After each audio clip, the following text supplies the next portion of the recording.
is Ryan, this is year 1, and we will be teaching you guys about batik. You will enter here this room. I don't know what your prior knowledge about batik is, hopefully it's very empty in there. And you will leave this room filled to the brim with knowledge that you did not ask for. So without further ado, we're going to pass it to Yvonne to start with our ice-breaking session. Okay, before we get into the very serious stuff, let's play the game to, loosen everyone up. This is not nothing more. It's just a game, okay? Introduce on where you're from. My name is Mason and I'm Nicole. You can call me Nicole and I'm from FCM. Now you remember the names. Remember. So you're good at it. Remember the names. My name is Ajmal and I'm from FCM. My name is Adam. I'm from FCI. Okay, for those who decide to stand, please stand up right now. And then our job is to hit the people who are sitting down. The person behind you has to protect your groupmate that's sitting. How to protect? You, the person standing, needs to call out the name of any other person who is sitting down. Sorry? Andrew, do you guys agree? Yes, Adam. Ryan. Nicole. Bob. Nicole. Bob. Yeah, it's Jonathan. Hey! Ryan. Right, sir. Ashma. Aisha. Ryan. Do I have to see you? Iman. What? Ryan. I'll give you guys 30 seconds. Scan this and take the quiz. 22, 19, 18, 11, 6, 5. We'll reveal the answer. That with me for the Indonesian batik. If you can see this uncle here wearing black and white, he's one of the royals back in Indonesia a long time ago. It originated from which country? Guess what? It's not from Malaysia. It's from Indonesia. It was a bigger island, I'm pretty sure. But the exact location, I don't know. If you guys have the chance, you go Java and then yes, I thought that's why we were telling you all this to tell you about the culture of all of this. And because of batik being such, it is a piece of cloth. It's based on the World Organization of Health, but for culture, that's UNESCO.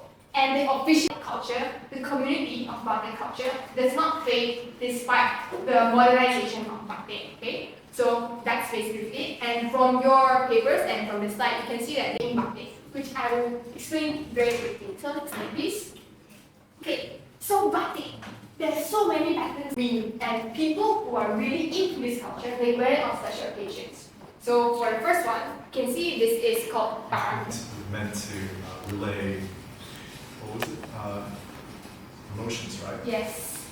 Could they also relay like a person's role in society? Like, let's say if one were to wear a parang, they could be a general, military officer. Yes. Right. Yes, as I said before, all of these have their own special meaning. But again, however, now since batik is very modernized and it's taken by almost every single country, they like to wear batik for fun. So next time you see someone wearing this parang outside, maybe you want to do that. You wear batik, choose the right batik to wear. If you have phoenix, the dragon, and so on. These kind of, it makes sense because they take influence from the Chinese. Yeah. So that's how you can get your batik straight. Okay. Next please. Okay, so the last three, okay? This is truntun. It means flower like dogs, okay? I'm not sure if I pronounce it correctly. Pardon me if I pronounce it wrong, okay? But this means eternal, simple the patterns. Unlike batik movies where you can draw whatever you want, this is, a stamp. Yeah. This is, again, coastal batik, which is influenced by, again, the other Southeast Asian countries. And you know what is a batik and what is not. Parang. Yeah. And then is the other ones that you guys remember? Ceplok. Yeah. And any other? By yourself, right? So I'm here to promote something as well. In week 14, we will have an assignment called Global Village. And again, it's based off on this assignment. Next, I'll pass to Ryan. Give him a round of applause. That was a lot, and I hope that everyone can remember that. So for the next part, which We've learned about the types of batik, the different meanings that it could carry. It's first drawn on paper and then transferred using a pencil or non-permanent ink. Wax. Batik wax is a combination of paraffin, beeswax.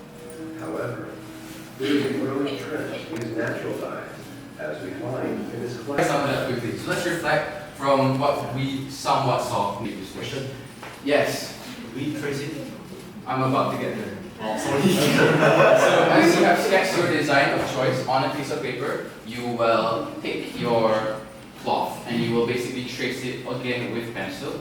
And then, yeah, so basically when you wax it and you dye it, right, you'll basically dye the whole thing except for the part that has the wax. So once you dye the fabric, you will basically, your batik is finished. Yes. How long does it take to finish that in one design? It takes so long, oh my god. So usually, especially if you're using batik shaping, it's again hand drawn. How long does it usually take? Like weeks, right? Yeah, it takes weeks. What? Weeks No, to make. it takes a long time. Grandmas need to rest their hands as well. They cannot draw more than 2 hours, right? That's the reason it takes so long. The wax itself, when it dries quite fast. Yeah, recap now. So, You guys don't need to scan, you're smart enough, right? Let's just do a recap, right? There's no need to scan. So, where does batik come from? Indonesia. Okay, which island does it come from? Java. Yeah. Okay, and what are the 4 types of ways that you can make batik? Tulis, pesisir, and okay. What is the type of batik you want to wear when you want to attract someone nice? Yeah. What is the batik you want to wear when you want to prove that you're really, really strong and you can beat down your Okay, one more. Are you sure? Are you sure? Are you sure? Huh? Who's answering? Who's answering? How what? Kau. we learned the steps of how to make batik. How many steps were there? 6. Okay, what? Pencil. On what? On paper. So it all starts with. By the way, what do? You dye it. You dye it. But is that all? You hand dry it. You hand dry it. So after we. You dry it. Yes, you dye it and then you dry it.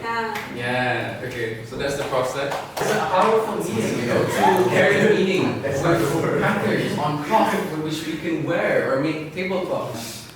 So that's all from us. Thank you for your time. Please help yourself to this. It is for you guys to evaluate us. Feel free to criticize us as much as you want. Other than writing down what you guys think, if you could just speak up and find us special later or just speak up your mind right now. Because we need your opinions for our assignments and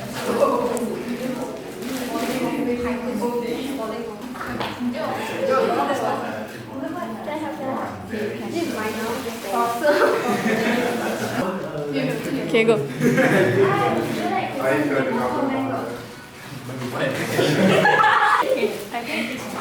I have to like interview them on how.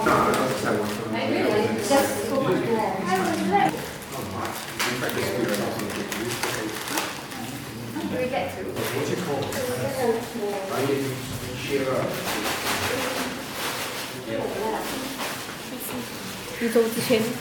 Next, did you have fun with the games?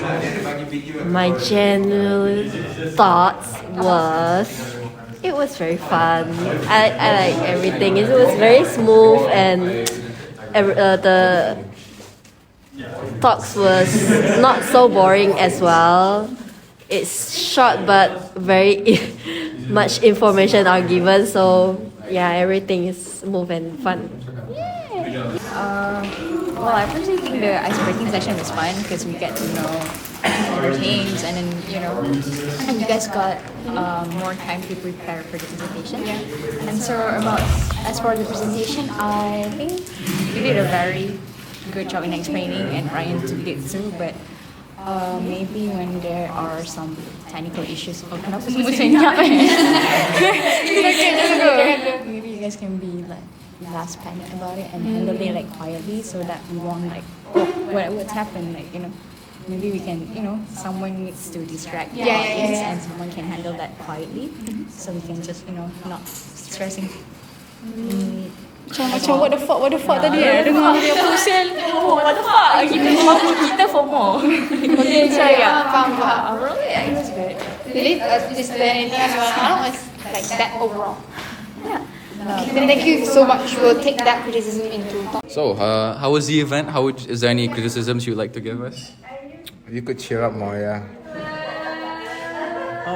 I feel like I'm not sure if. Hold on. Let me gather my thoughts. Asking my question. What did you think of this event? And is there any criticisms you'd like to give? You should study a bit more, like you kinda gave the wrong information for one of the questions. Yeah. Especially the one where you said there was 6 steps and you only gave us 4. Like, what? Come on. Did he actually? Yeah. I said the wax and then like the dyeing and then just dry and then that's it. Like, come on, man. I actually noticed that too, but I thought I was like, oh, never mind. I was mistaken with that.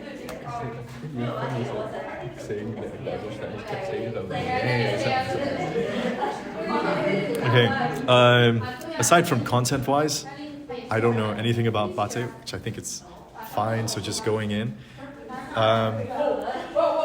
But the thing is, in terms of presentation, I feel like there were tons of repeats, information. Like you were going over a couple of things more than once, and like I understand that clarification is needed there, but it just messes up with the pace sometimes, and it can be a bit iffy in terms of like pacing. If you get what I mean.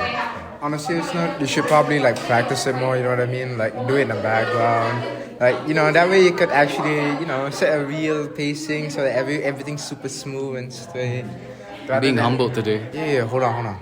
So like instead of like going to the forward and then side to the back again and then this, it's not messy, you know what I'm saying?